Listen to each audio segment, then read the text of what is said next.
علیکم ورحمۃ اللہ وبرکاتہ نحمدہ ونصلی علی رسولہ الکریم اما بعد۔ آج کا سبق رمضان کے متعلق سن لیجئے۔ حضرت اسماء بنت یزید رضی اللہ تعالی عنہا سے روایت ہے کہ رسول اللہ صلی اللہ علیہ وسلم نے ارشاد فرمایا، قیامت کے دن سب لوگ زندہ کیے جانے کے بعد ایک وسیع اور ہموار میدان میں جمع کیے جائیں گے۔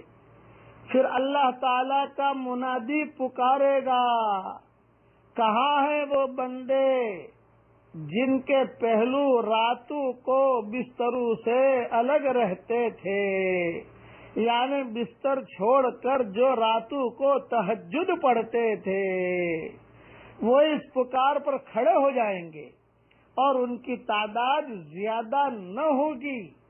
پھر وہ اللہ کے حکم سے بغیر حساب کتاب کے جنت میں چلے جائیں گے۔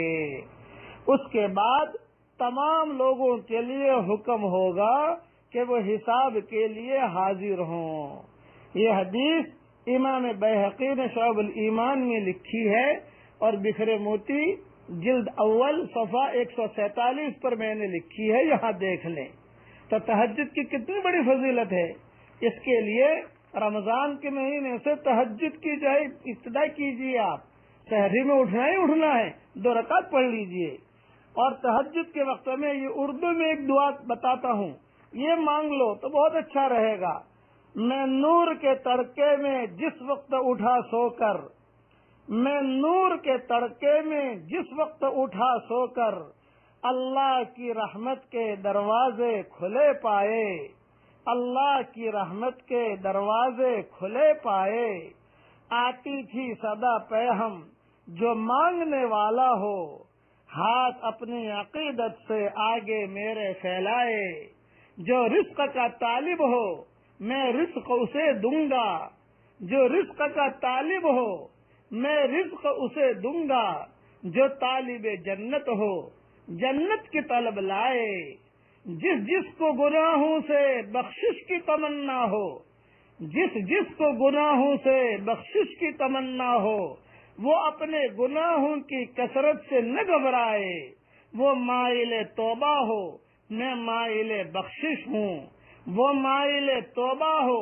میں مائل بخشش ہوں، میں رحم سے بخشوں گا وہ شرم سے پچھتائے، یہ سن کے ہوئے جاری آنکھوں سے میرے آنسو، یہ سن کے ہوئے جاری آنکھوں سے میری آنسو، قسمت ہے محبت میں رونا جسے آ جائے، آقائے گدا پرور سائل ہوں تیرے در پر، آقائے گدا پرور سائل ہوں تیرے در پر، میں اور تو کیا مانگوں تو ہی مجھے مل جائے۔ تہجد کے وقت میں گویا کہ اللہ تعالیٰ کی طرف سے یہ ندا آتی ہے۔ یہ اشعار کی شکل میں نے کہہ دیا، اور یاد رہے، ہمت ہو تو حضور صلی اللہ علیہ وسلم سورہ آل عمران کا آخری رکوع بھی تہجد کے وقت میں پڑھتے تھے۔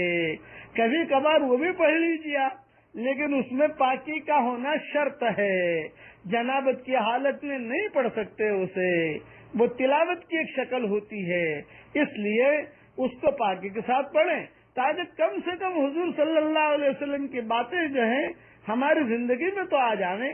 اللہ تعالی ہمیں عمل کرنے کا توفیق عطا فرمائے۔ السلام علیکم ورحمۃ اللہ وبرکاتہ، وآخر دعوانا ان الحمد للہ رب العالمین۔